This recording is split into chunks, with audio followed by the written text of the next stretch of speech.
Lorsque Cédric Diggory toucha la coupe du tournoi des trois sorciers aux côtés de Harry Potter, ils furent transportés dans un cimetière sombre et désolé.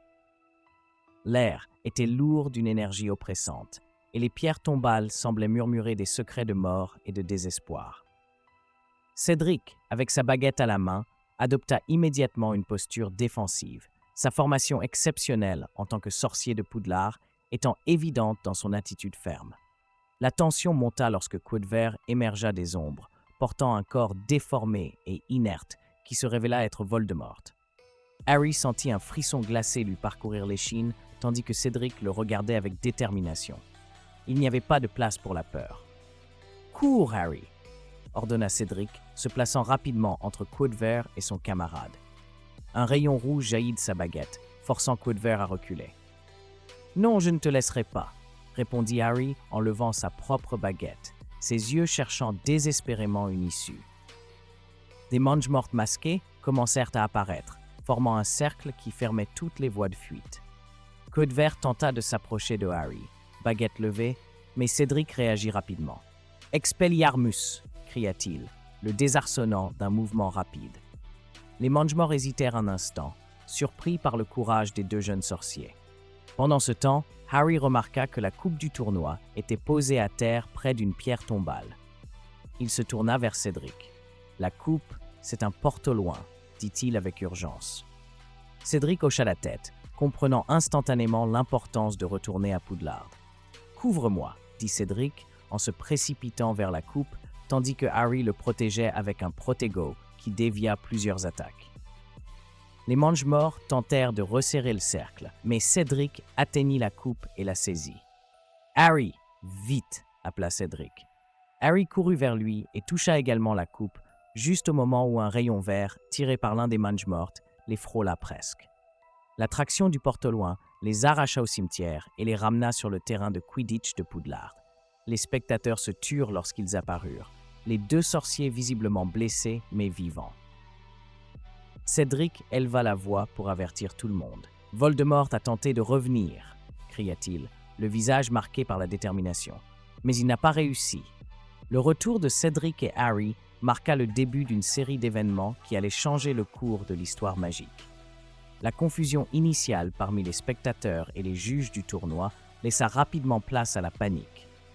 Dumbledore fut le premier à s'approcher, ses yeux pleins d'inquiétude alors qu'il les aidait à se relever. Cédric, respirant avec difficulté, raconta ce qui s'était passé, décrivant le rituel interrompu et le corps tordu de Voldemort. Le témoignage de Cédric et Harry devint bientôt le centre d'attention dans le monde des sorciers. Tous deux furent convoqués à une réunion au ministère de la Magie où ils affrontèrent l'incrédulité de Cornelius Fudge et d'autres hauts fonctionnaires. Cependant, les preuves étaient irréfutables. Les souvenirs extraits des esprits de Cédric et Harry, affichés dans une pencine, révélèrent clairement la tentative de Voldemort de retrouver sa forme. Bien que certains résistèrent à accepter la vérité, d'autres commencèrent à se préparer à ce qu'ils savaient être une bataille inévitable.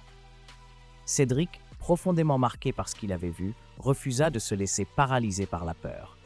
Au lieu de cela, il décida d'agir. Il retourna à Poudlard, déterminé à unir ses camarades. Poufsouffle, Gryffondor, Serre d'Aigle et même certains Serpentards répondirent à son appel. Cédric organisa des sessions d'entraînement secrètes, enseignant aux élèves des sorts de défense et des tactiques pour se protéger. Harry le rejoignit et un lien d'amitié et de respect mutuel se forma, les amenant à travailler ensemble pour préparer Poudlard à toute éventualité. Hermione et Ron participèrent également, apportant leurs esprits brillants et leur loyauté indéfectible. Les sessions devinrent de plus en plus fréquentes et sophistiquées, évoluant en une version précoce de l'armée de Dumbledore. Pendant ce temps, la situation en dehors de Poudlard commença également à changer. Dumbledore rassembla les membres de l'Ordre du Phénix, partageant avec eux les informations fournies par Cédric et Harry. L'Ordre commença à recruter de nouveaux membres et à renforcer ses réseaux, établissant des refuges sécurisés et organisant des opérations pour traquer les partisans de Voldemort. L'influence de Cédric s'étendit au-delà de Poudlard. Son courage et sa détermination firent de lui un symbole d'espoir pour beaucoup. Sorcières et sorciers commencèrent à le voir comme un leader, quelqu'un qui pouvait les inspirer à résister aux forces obscures. Cédric réussit également à tendre la main aux élèves de Serpentard, qui se sentaient partagés entre la loyauté à leur famille et le désir de faire ce qui est juste. Avec patience et empathie, Cédric les aida à trouver le courage de faire leur propre choix. Le temps passa, et bien que Voldemort n'ait pas réussi à revenir pleinement, son influence continua de se répandre. Les Mangmort commencèrent à se mobiliser dans l'ombre, attaquant des Moldus et des sorciers qui leur résistaient. Les tensions dans le monde magique augmentèrent, et Poudlard devint un refuge pour ceux qui cherchaient à apprendre à se défendre.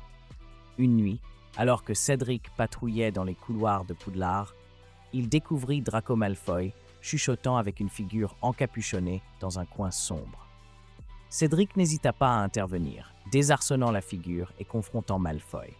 Bien que Draco ait initialement tenté de justifier ses actions, il finit par céder à la pression et révéla des informations cruciales sur les plans des Mangmort. Grâce à ces informations, l'Ordre du Phénix put déjouer plusieurs attaques planifiées, affaiblissant les forces de Voldemort avant qu'elles ne puissent gagner plus de terrain. Cédric, malgré sa jeunesse, devint une figure clé de la résistance, travaillant en étroite collaboration avec Dumbledore et les autres pour protéger le monde magique. Lorsque l'affrontement final arriva, le monde magique était mieux préparé grâce aux efforts de Cédric et des autres. La bataille se déroula à Poudlard, où élèves, professeurs et membres de l'ordre se réunirent pour défendre le château. Cédric combattit avec bravoure, dirigeant ses camarades dans le combat et prouvant une fois de plus pourquoi il était considéré comme un véritable héros. Pendant la bataille intense, Cédric montra non seulement son talent en tant que sorcier, mais aussi son éclat en tant que stratège. Sa capacité à garder son sang-froid sous pression et à organiser ses pairs fut essentielle pour retenir les Mangmort à plusieurs points du château.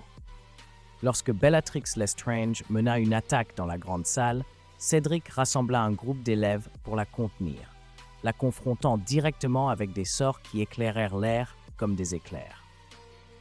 Dans un moment crucial, Cédric protégea un groupe d'élèves plus jeunes d'une attaque surprise, en lançant un Protego Maxima qui dévia un rayon vert destiné à l'un d'entre eux.